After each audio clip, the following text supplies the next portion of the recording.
오늘 함께 읽을 말씀은 느헤미야서 1장 1절부터 11절까지의 말씀입니다. 함께 한 목소리로 읽겠습니다.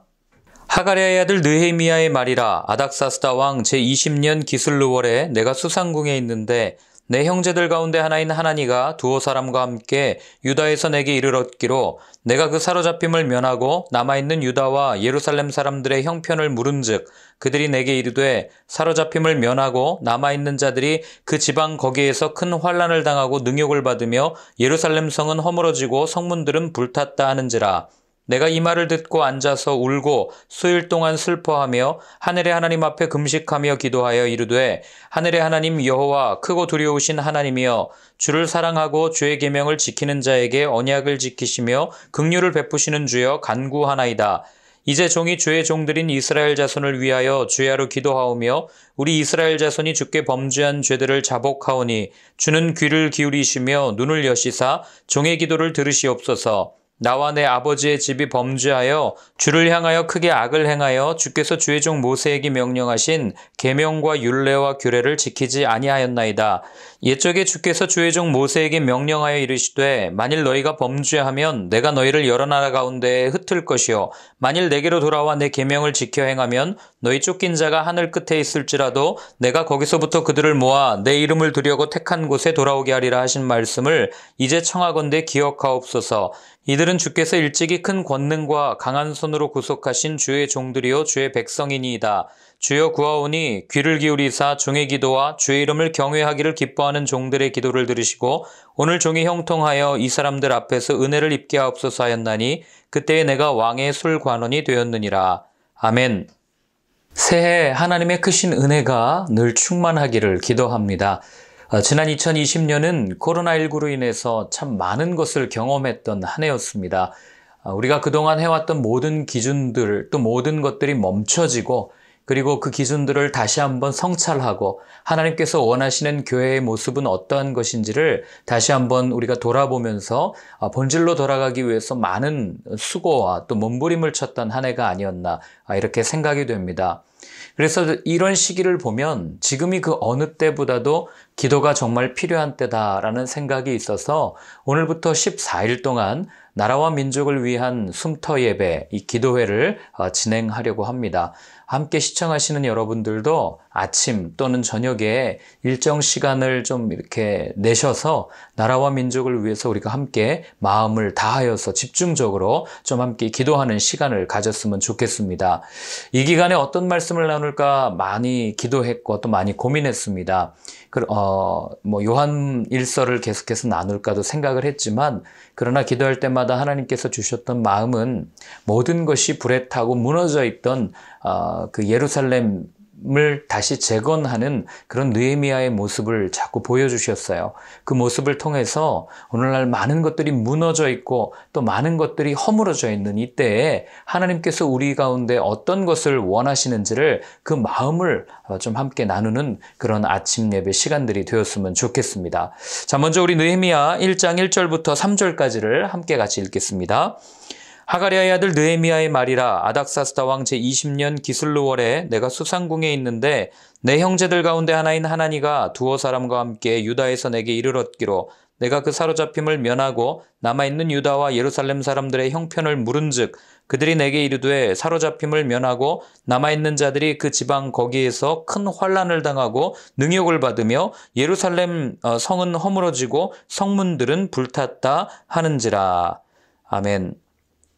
자, 우리가 읽은 이 느헤미야라고 하는 사람, 이 느헤미야가 살았던 시대는 남유다가 멸망하고 나서 예레미야가 예언한 대로 70년의 시간이 지납니다. 그렇게 70년의 시간이 지나고 1차 포로기환이 다시 예루살렘으로 돌아가게 되죠. 그리고 두 번째 포로기환까지 끝난 후 한참 지난 시점이 바로 느헤미야가 활동하던 바로 그런 시점이었습니다. 즉 우리가 아는 것처럼 학개와 스가랴를 중심으로 하는 예루살렘 성전 재건운동이 이미 일어났고 그리고 그들 가운데 하나님께서 이제 우리를 돌려주셨구나, 이제 우리를 세워주시는구나, 이제 우리를 회복시켜주시는구나 하는 많은 그런 어떤 흐름들이 지나고 난 이후에 오늘 본문에 있는 이야기들이 기록되었다는 것을 우리는 알 수 있습니다. 즉 하나님께서 우리의 고통을 들으셨고 우리의 부르짖음에 응답하셔서 우리는 다시 남유다로 돌아가서 하나님께서 이제는 우리를 온전히 세우실 거야라는 기대감으로 충만했던 그 시기가 완전히 지나고 거품이 빠지고 난 후에 여전히 변하지 않는 현실 속에서 좌절하고 낭망하고 있던 그 예루살렘 그 거민들, 예루살렘 백성들을 향해서 하나님께서는 느헤미야라는 사람을 준비시켰다는 것을 우리는 알게 되는 거죠. 이들의 입장에서 한번 생각해 보십시다. 하나님께서 분명히 회복을 말씀해 주셨어요. 그래서 예루살렘으로 돌아왔습니다. 제사장도 돌아오고 또 백성들도 돌아오고 예루살렘을 향하여 꿈을 가지고 있던 많은 사람들이 돌아와서 성전도 다시 한번 짓자.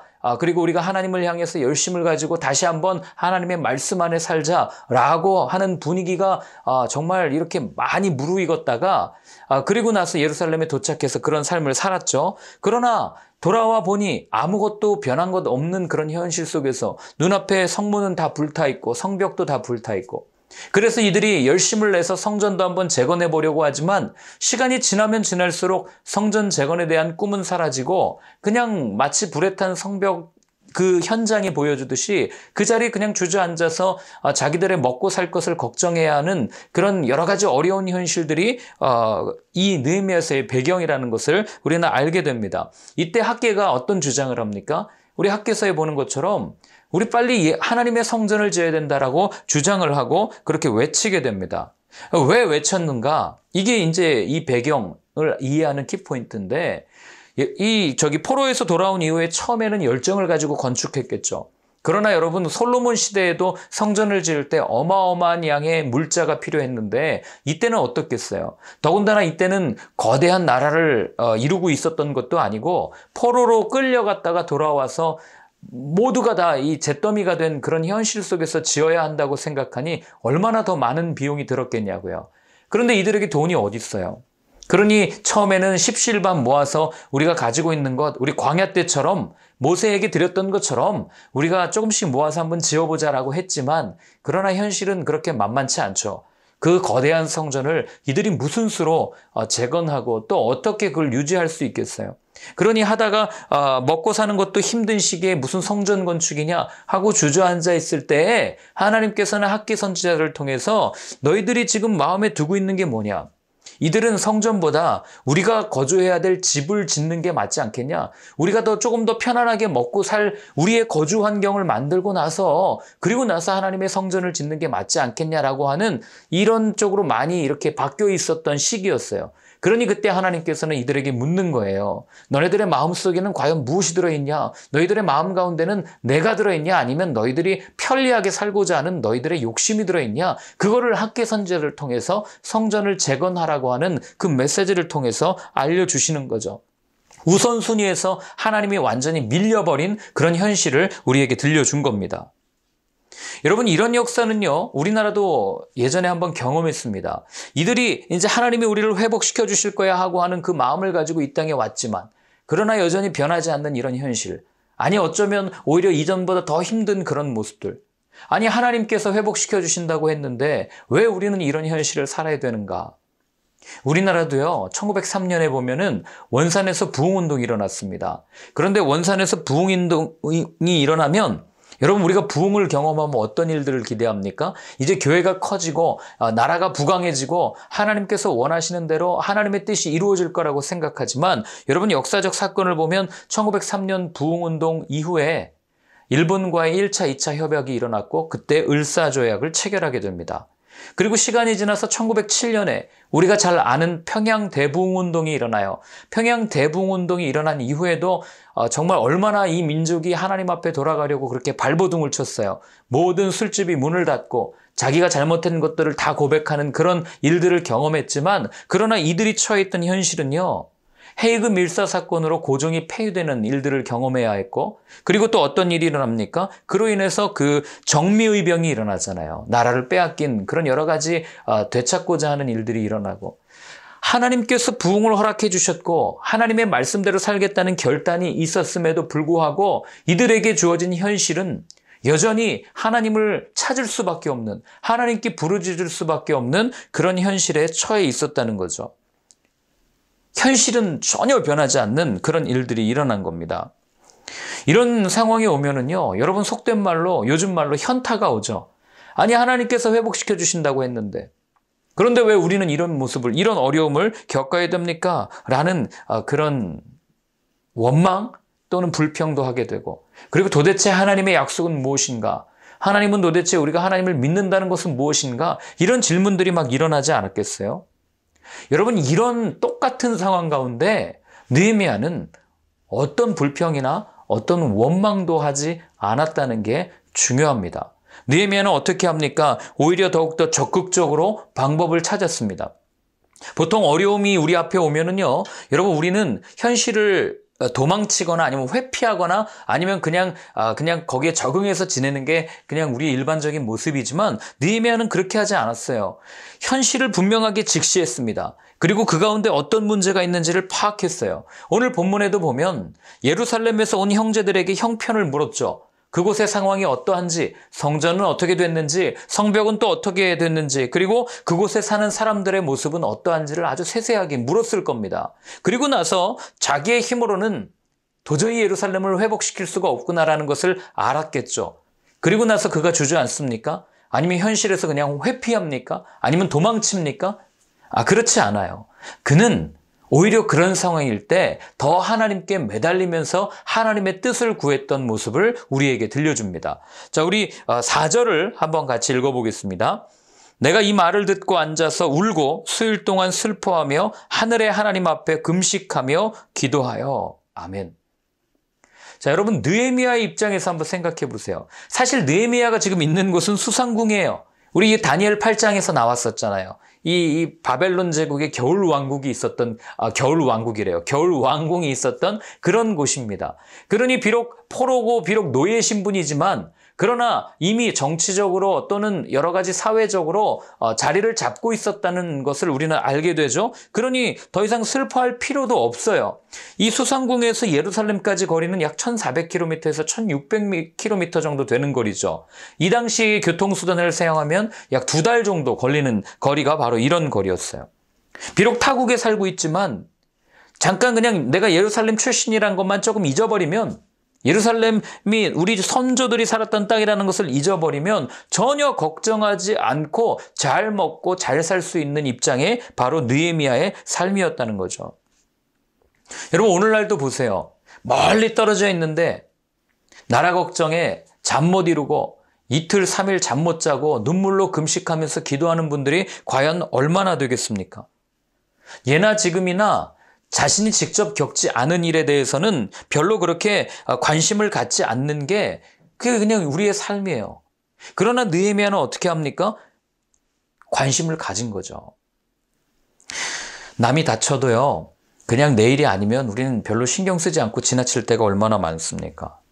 그래서 어떤 학자는 그런 얘기를 해요. 병든 사회를 판단하는 이 척도가 무엇인가, 그 기준이 무엇인가? 바로 무관심의 지수다. 이렇게 말을 한 학자도 제가 본 적이 있어요. 무관심한 거죠. 그러나 느헤미야는 무관심하지 않았어요. 그럼 마치 무관심하지 않고 고발하고 신고하고 이런 것과 똑같은 거 아닙니까? 라고 물을 수 있지만 고발과 신고는 다른 거예요. 거기에는 사랑이 없습니다. 거기에는 내가 조금 더 편해지고자 하는 마음이 있죠. 내가 손들이지 않고. 그러나 느헤미야는 그렇게 하지 않았어요. 예루살렘을 향한 하나님의 임재가 있었던 그곳을 바라보면서 너무너무 안타깝고 사랑하는 마음을 가지고 오늘 이렇게 이야기한다는 것을 우리는 알게 됩니다.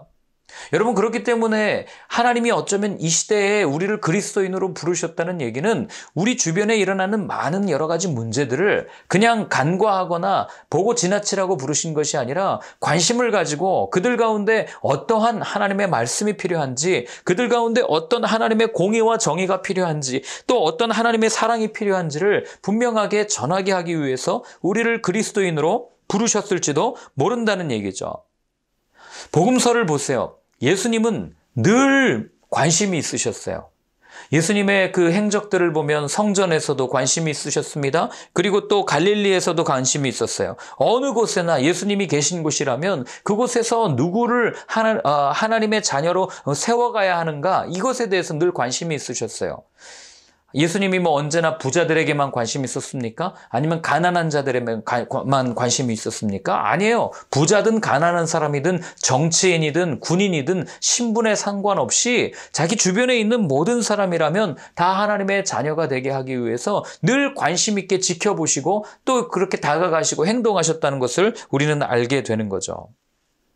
그러면 예수님을 따르는 우리는 어떻게 살아야 되는가? 관심을 가지고 살아야죠. 나라가 어떻게 되든지 나랑은 상관없어. 그냥 내가 하루 먹고 살면 돼. 그런 모습은 하나님께서 원하시는 모습이 아니라는 거죠. 너희는 세상의 소금과 빛이라고 말씀하신 이유는 우리의 삶을 통해서 이 땅 가운데 하나님의 나라가 임하게 하기 위해서 우리를 그렇게 부르신 것이지, 그저 나 하나 잘 먹고 잘 살게 하기 위해서 하나님이 우리를 교회로, 우리를 성도로, 우리를 그리스도인으로 부르신 것이 아니라고 하는 사실입니다. 물론 우리는 자신의 것을 다 나눠주고 또 내 것을 필요한 사람들에게 나눠주었던 초대교회처럼 그렇게 할 수는 없어요. 그러나 적어도 우리가 세상을 향한 그 관심, 그 마음만큼은 좀 가지고 있어야 하지 않을까 이런 생각을 하는 거죠. 그래서 제가 함께 예배드리는 분들에게 감히 권면드립니다. 여러분, 사회에 관심을 좀 가지세요. 세상이 어떻게 돌아가는지, 우리가 낸 세금이 어떻게 쓰이는지, 어떻게 공정하게 쓰이는지, 이 시대 사람들은 도대체 무슨 생각을 하고 사는지, 사람들의 관심은 어디에 쏠려 있는지, 세상을 알아야 그들에게, 그곳에서 사는 그들에게 하나님의 마음, 하나님의 말씀을 우리가 어떻게든 전할 수 있을 거 아니겠어요?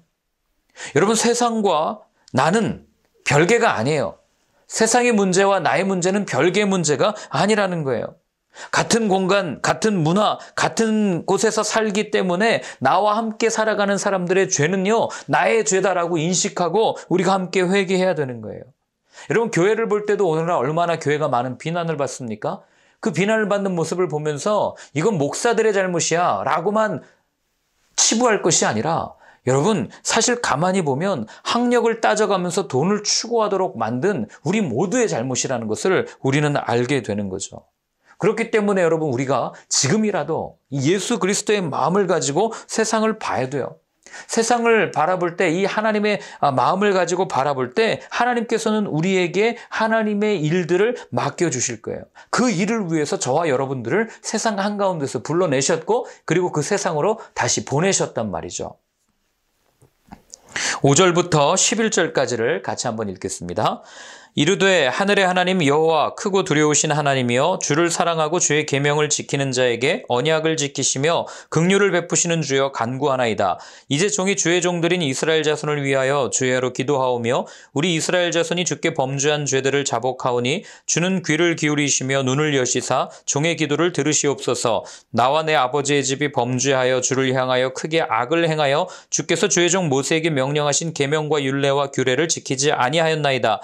옛적에 주께서 주의 종 모세에게 명령하여 이르시되 만일 너희가 범죄하면 내가 너희를 여러 나라 가운데에 흩을 것이요 만일 내게로 돌아와 내 계명을 지켜 행하면 너희 쫓긴 자가 하늘 끝에 있을지라도 내가 거기서부터 그들을 모아 내 이름을 두려고 택한 곳에 돌아오게 하리라 하신 말씀을 이제 청하건대 기억하옵소서.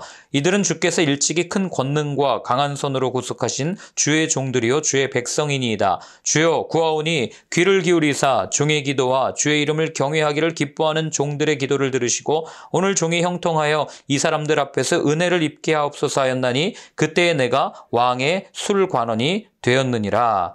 아멘. 자, 어려운, 내 힘으로 도저히 해결할 수 없는 위기의 상황이 왔을 때 느헤미야가 했던 이 세 번째 키는 바로 무엇입니까? 바로 기도라는 것을 우리는 알려주는 거죠. 우리는 알게 됩니다.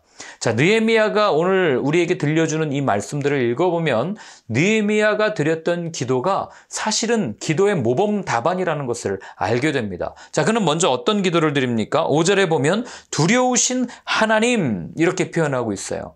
이게 뭐 하나님이 두려워서 막 벌벌벌벌 떨고 이런 말이 아니라 두려우신 하나님이라는 얘기는 우리 사람과는 다른, 사람들 위에 계신, 사람과는 질적으로 다른, 사람은 해결할 수 없지만 하나님은 하실 수 있는 바로 그런 분, 이런 고백이 두려우신 하나님이란 뜻이에요.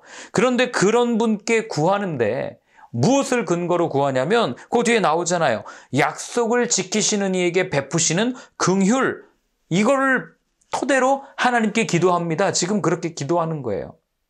여러분, 우리가 기도할 때 붙들어야 될 근거는요, 내 공로가 아닙니다. 내 의지가 아니에요. 내가 낸 헌금이 아닙니다. 내가 무언가 했던 봉사가 아니에요. 우리가 붙들어야 될 것은 하나님께서 지금도 우리 가운데 베풀고 계시는 바로 그 긍휼. 하나님, 내가 이거 했으니까 이거 해 주십시오라고 하는 조건부 기도가 아니라, 하나님 잘못했습니다, 용서해 주십시오라고 하는 그 하나님의 마음을 구하는 그것을 근거로 시작되는 게 바로 기도라는 것을 또한 말해주는 거죠. 그리고 두 번째로 6절과 7절에 보면 느헤미야가 기도한 두 번째가 뭐냐면, 죄를 지었다, 약속을 깬 건 하나님이 아니라 우리들 자신입니다, 이런 고백을 하거든요. 이게 뭐예요? 여러분, 기도의 출발은요, 다른 데 핑계대는 데 있지 않아요. 변명하는 데 있지 않습니다. 기도의 진정한 출발점은 나 자신을 바로 들여다보는 데서 시작되는 거예요. 하나님, 내가 잘못했습니다. 하나님, 내가 약속을 깼습니다. 하나님 앞에 엎드립니다. 그래서 내가 하나님으로부터 얼마나 멀어졌는지, 내가 살고 있는 이 현실이 하나님으로부터 얼마나 떨어져서 이렇게 죄 가운데 만연하고 있는지를 분명하게 인식하는 것, 바로 그게 기도의 출발점이라는 거죠.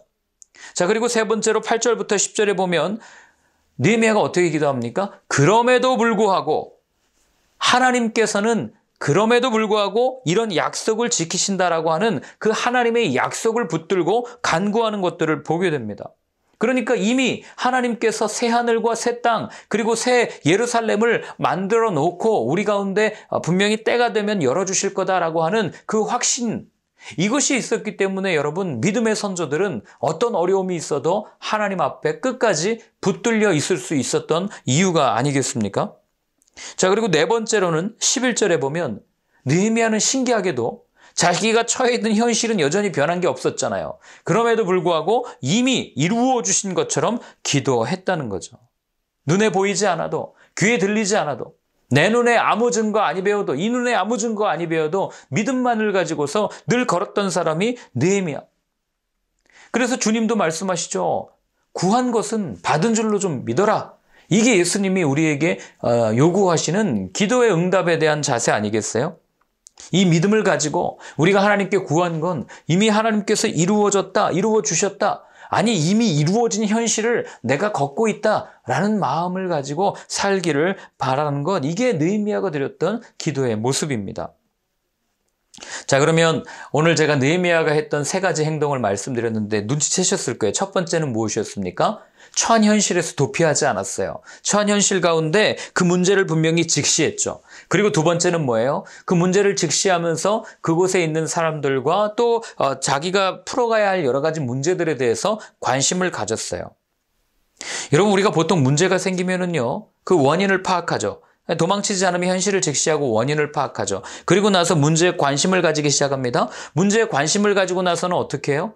그 다음에는 이제 행동으로 드러나는 거 아니겠어요? 뭐 예를 들면 어떤 분들은 말로 드러나죠. 뭐 인터넷 댓글로 달기도 하고, 또 어떤 분들은 뭐 가서 말하면서 다투기도 하고 이렇게 하고, 또 다른 그 말하기 싫어하시는 분들은 또 그 다음에 이제 원인이 파악되고 관심이 가져지면 그 다음에 뭐 합니까? 가서 행동하잖아요. 이렇게 행하고 저렇게 행하고.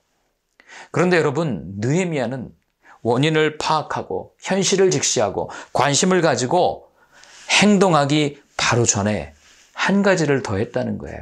그게 바로 무엇이었습니까? 바로 기도라는 거죠. 기도한 거예요. 내 힘으로는 할 수 없으니까. 여러분, 대한민국이 오늘날 여기까지 온 것은요, 우리가 똑똑하거나 우리가 잘나서 또는 우리의 기술이 발달되어서 이렇게 잘 먹고 잘 살게 되는 게 아니라는 것을 분명히 아셔야 해요. 대한민국이 오늘날 이렇게 된 건요, 어려울 때마다 하나님을 붙들고 간구하고 말씀이 이루어지기를 바라면서 기도하는 분들이 계셨기 때문에 대한민국이 이렇게 하나님의 은혜 가운데 이렇게 살 수 있는 거다라는 것을 잊으면 안 된다는 거예요. 오늘의 현실을 보면은요, 우리가 지금 살고 있는 2021년은 아마 더 하겠죠. 느헤미야 때보다 더하면 더했지, 나라만 망하지 않았을 뿐이지 오히려 더 심각하다는 것을 알게 됩니다. 대한민국이 언제 이렇게 많이 갈라져 있었던 적이 있습니까? 이렇게 분열되어졌던 적이 있어요? 동서로 갈라졌습니다. 세대 간에 갈라졌어요. 소득 차이로 갈라졌습니다. 남과 여가 갈라졌어요.